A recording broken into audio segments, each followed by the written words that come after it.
میری طاقت کے مقابل کسی کی کوئی مجال نہیں۔ ناظرین، جہاں پر میں نے آپ کو یہ بتایا کہ یہ کتنے طاقتور تھے اور ان کے کتنے کتنے قد تھے اور ان کے کیا کیا کام تھے، تو آپ کو یہ بھی بتانا لازمی ہے کہ قوم عاد لوگوں کے ساتھ مذاق کے لیے بلند نشان بناتے تھے۔ قرآن شریف کی آیت سورہ الشعراء آیت نمبر 128 میں ہے کہ کیا ہر بلندی پر ایک نشان بناتے ہو راہگیروں سے ہنسنے کو؟ وہ بلند مقامات پر بلند عمارتیں تعمیر کرتے تھے تاکہ وہ راستے سے گزرنے والوں سے مزاح کر سکیں، ان کا مذاق اڑا سکیں اور انہیں تنگ کر سکیں۔ ناظرین، جب یہ اتنے طاقتور تھے تو یہ رہتے کیسی جگہوں پر ہوں گے؟ کہ قرآن شریف میں بیان کیا گیا ہے، سورہ الشعراء آیت نمبر 129 میں ہے کہ اور مضبوط محل چنتے ہو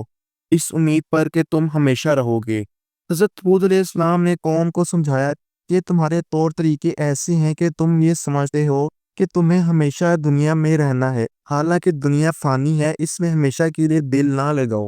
ناظرین، یہ سب باتیں سن کر اور یہ سب چیزیں جھٹلا کر انہوں نے یہ جوابات دیے جس کا قرآن کریم میں ذکر ہے کہ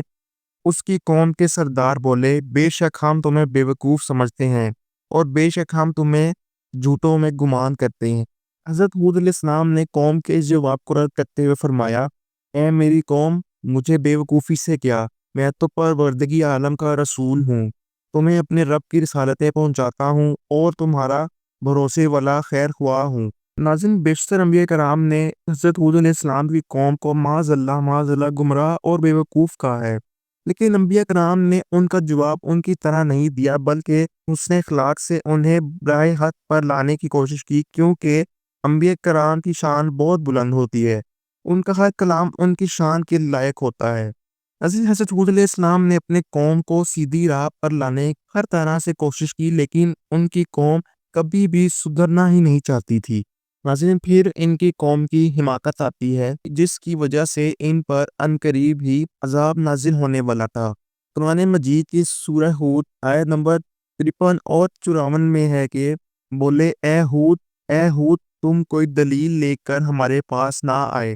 اور ہم خالی تمہارے کہنے سے اپنے خداؤں کو چھوڑنے والے نہیں، نہ تمہاری بات پر یقین لائے۔ ہم تو یہی کہتے ہیں کہ ہمارے کسی خدا کی تمہیں بری ضبط پہنچی ہے۔ ناظرین، اگر میں اس آیت کی تشریح کروں تو اس کا مطلب یہ ہے کہ ان کی قوم نے کہا کہ ہم تمہارے کہنے پر اپنے معبودوں کو چھوڑنے والے نہیں، ہم تم پر ایمان لانے والے نہیں۔ ناظرین، یہ صرف ان کی قوم کا حسد تھا، ورنہ انکار کی بظاہر کوئی وجہ نہ تھی، بلکہ وہ خود اقرار بھی کرتے تھے کہ نفع و نقصان صرف اللہ تعالیٰ ہی کے قبضہ قدرت میں ہے،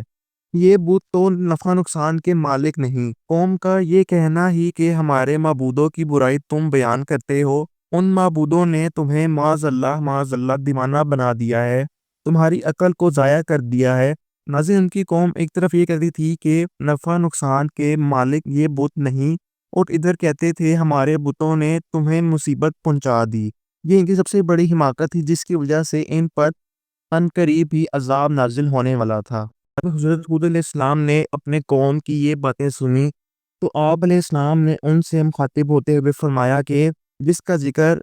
قرآن مجید میں سورہ ہود آیت نمبر 55 اور 56 میں کچھ ان الفاظوں میں ہے کہ میں اللہ کو گواہ بنا کر کہتا ہوں اور تم سب گواہ ہو جاؤ، اور میں بیزار ہوں ان سب سے جنہیں تم اللہ کے سوا اس کا شریک ٹھہراتے ہو۔ تم سب مل کر میرا برا چاہو پھر مجھے مہلت نہ دو۔ میں اللہ پر بھروسہ کرتا ہوں جو میرا رب ہے اور تمہارا رب، کوئی چلنے والا نہیں جس کی چوٹی اس کے قبضہ قدرت میں نہ ہو، بے شک میرا رب سیدھے راستے پر ملتا ہے۔ ناظرین، حضرت ہود علیہ السلام کا یہ بہت بڑا معجزہ ہے کہ ایک شخص بہت بڑی قوم کا مقابلہ کر رہا ہے، انہیں کہہ رہا ہے کہ تم تمام مل کر میری عداوت میں کوئی کسر باقی نہ چھوڑو، مجھے نقصان پہنچانے میں اپنی پوری کوشش کر لو، مجھے کوئی مہلت نہ دو، مجھے تمہارا کوئی خوف و خطرہ نہیں، مجھے تو اپنے رب پر پورا بھروسہ ہے، وہی میرا محافظ ہے، وہی مجھے بچانے والا ہے، ساری مخلوق اسی کی قبضہ قدرت میں ہے، اسی میں بھی ذات باری تعالیٰ سے مقابلہ کرنے کی طاقت نہیں ہے۔ ناظرین، اس کے بعد حضرت ہود علیہ السلام نے اپنی قوم کو عذاب سے ڈرایا جس کا ذکر قرآن مجید کی سورہ الشعراء کی آیت نمبر 135 میں کچھ ان الفاظوں میں ہے کہ بے شک مجھے تم پر ڈر ہے کہ ایک بڑے دن کا عذاب نہ آ جائے۔ اور قرآن مجید میں دوسری جگہ سورہ ہود آیت نمبر 57 میں ان الفاظوں میں ہے کہ پھر اگر تم منہ پھیرو تو میں تمہیں پہنچا چکا جو تمہاری طرف لے کر بھیجا گیا، اور میرا رب تمہاری جگہ اوروں کو لے آئے گا اور تم اس کا کچھ نہ بگاڑ سکو گے، بے شک میرا رب ہر شے پر نگہبان ہے۔ ناظرین، حضرت ہود علیہ السلام نے فرمایا، میں نے اللہ تعالیٰ کے پیغامات تم تک پہنچا دیے ہیں، تمہیں کامیابی کا راستہ بتا دیا ہے، لیکن تم نے اپنی ضد نہ چھوڑی، بت پرستی پر قائم رہے۔ اب رب کا عذاب آنے والا ہے جو تمہیں تباہ اور برباد کر دے گا۔ اگر تم چاہو کہ اس کے عذاب کا مقابلہ کرو تو تم ایسا کبھی نہیں کر سکو گے، وہ تو تمہیں برباد کر دے گا لیکن تم اس کا کچھ نہیں بگاڑ سکو گے، اور تمہیں برباد کرنے سے اس کی بادشاہت میں کوئی فرق نہیں پائے گا، اس لیے کہ وہ قدرت کا مالک ہے۔ تمہاری جگہ وہ نئی مخلوق پیدا فرما دے گا جو اس کی اطاعت کرے گی اور اس کے حکم کی بجا آوری میں کوئی کام نہیں ہونے دیں گی۔ ناظرین، جیسا کہ حضرت ہود علیہ السلام کی قوم بہت ہی نافرمان تھی، تو جب حضرت ہود علیہ السلام نے ان کو عذاب کا خوف دلایا تو ان کی قوم نے اس کا جواب دیا، جس کا بھی ذکر قرآن مجید کی سورہ الشعراء آیت نمبر 136، 137 اور 138 میں کچھ ان الفاظوں میں ہے کہ بولے ہم برابر ہیں، چاہے تم سیرت کرنے والوں میں سے نہ ہو یا ہو، یہ تو نہیں مگر یہ وہی اگلوں کے طور طریقے ہیں اور ہمیں تو عذاب ہونا ہی نہیں۔ ناظرین، اس آیت کا آسان لفظوں میں تشریح کر کے آپ کو بتاؤں تو ان کی قوم نے کہا، ہمیں تمہارے عذاب کے خوف دلانے کی کوئی فکر نہیں، ہم تم سے نصیحت حاصل کرنے والے نہیں، تم بھی پہلے نبیوں کی طرح ہی ہمیں عذاب سے ڈرا رہے ہو، یہ تو سابقہ رسم آ رہی ہے، ہماری قوم بڑی طاقت کی مالک ہے، ہمیں عذاب کچھ نقصان نہیں پہنچا سکے گا۔ پھر ناظرین، ایک ایسا وقت آ گیا جب قوم پر عذاب آیا، تو وہ عذاب کچھ اس طرح کا تھا کہ ان کی قوم یہ سمجھی کہ یہ ہم پر رحمت ہو رہی ہے۔ اسی عذاب کا ذکر قرآن مجید کی سورہ احقاف آیت نمبر 24-25 میں کچھ ان الفاظوں میں ہے کہ پھر جب انہوں نے عذاب کو دیکھا، بادل کی طرح آسمان کے کنارے میں پھیلا ہوا ان کی وادیوں کی طرف آ رہا تھا، بولے یہ بادل ہیں کہ ہم پر برسیں گے، بلکہ یہ تو وہ ہیں جس کی تم جلدی مچاتے تھے، ایک آندھی ہی جس میں دردناک عذاب ہر چیز کو تباہ کر ڈالتی ہے، اپنے رب کے حکم سے تو صبح رہ گئے کہ نظر نہ آتے تھے، مگر ان کے کان سن لیں کہ ہم ایسی ہی سزا دیتے ہیں مجرموں کو۔ ناظرین، جیسا کہ میں نے آپ سے پہلے ذکر کیا کہ قوم عاد پر ہود علیہ السلام کی تکذیب کی وجہ سے 3 سال تک بارش کو روک دیا گیا تھا، اس لیے جب قوم پر عذاب آنے کا وقت آ گیا تو اللہ تعالیٰ نے سیاہ رنگ کے بادلوں کو چلایا جو ان کی وادیوں سے ظاہر ہوئے۔ وہ لوگ وادیوں سے اٹھتے ہوئے بادلوں کو دیکھ کر بڑے خوش ہوئے کہ بارش برسا دینے والے بادل آ گئے ہیں، اب 3 سالہ قحط کا دور ختم ہونے والا ہے۔ حضرت ہود علیہ السلام نے انہیں بتایا، یہ تو وہی ہے جس کی تمہیں جلدی پڑی ہوئی تھی، کیونکہ وہ قوم کہتی تھی بے شک عذاب لے آؤ۔ پھر ناظرین، ان کی قوم پر عذاب آ گیا، جس کا قرآن مجید میں سورہ الزاریات آیت نمبر 41 اور 42 میں کچھ ان الفاظوں میں ہے کہ اور عاد میں جب ہم نے ان پر خشک آندھی بھیجی، جس چیز پر گزرتی اسے گلی ہوئی چیز کی طرح کر چھوڑتی۔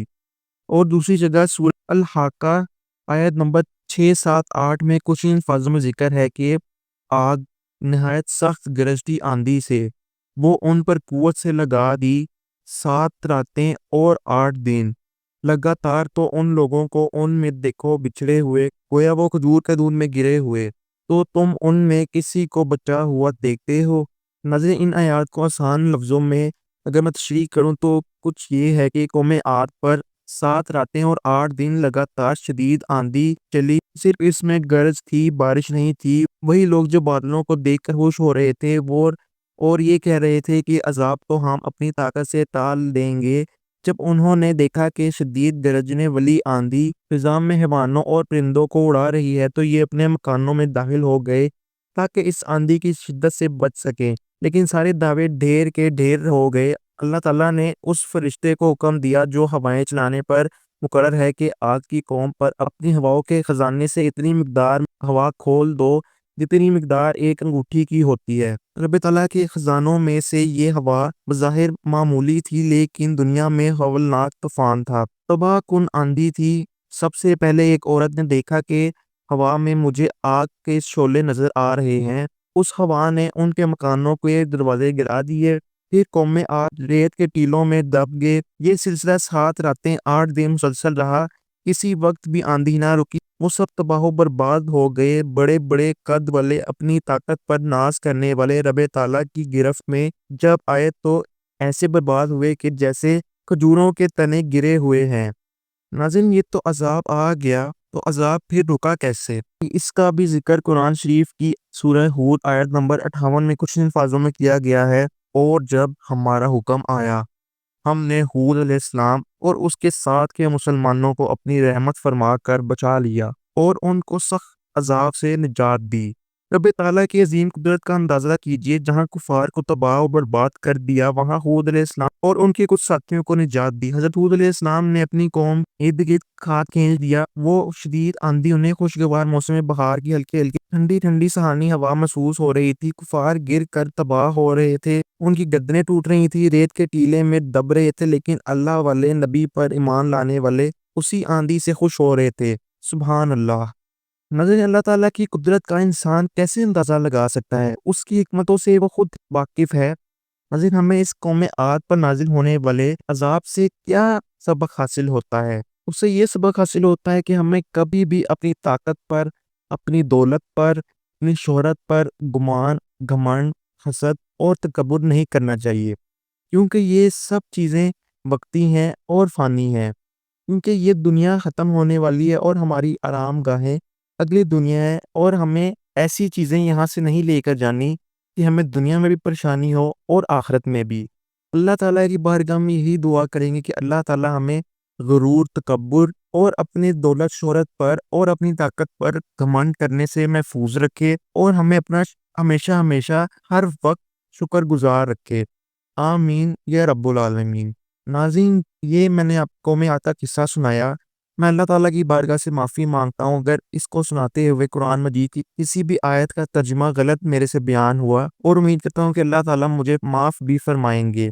تو ناظرین، اسی امید پر اس ویڈیو کا اختتام کرتے ہیں کہ آپ کو آج کی میری ویڈیو پسند آئی ہوگی۔ اگر ویڈیو پسند آئی ہوئی، میری حوصلہ افزائی بڑھانے کے لیے اس ویڈیو کو لائک کر دیجیے گا۔ چینل پر نہیں ہے تو چینل کو سبسکرائب کر کے بیل آئیکن کے بٹن کو ضرور پریس کرے گا، اور کمنٹ سیکشن میں اپنی رائے کا اظہار بھی ضرور دیجیے گا۔ پھر ملے کسی اگلی تاریخی، تحقیقی اور معلوماتی ویڈیو کے ساتھ۔ تب تک کے لیے مجھے دیجیے اجازت۔ دعاؤں میں مجھے یاد رکھیے گا۔ اللہ حافظ۔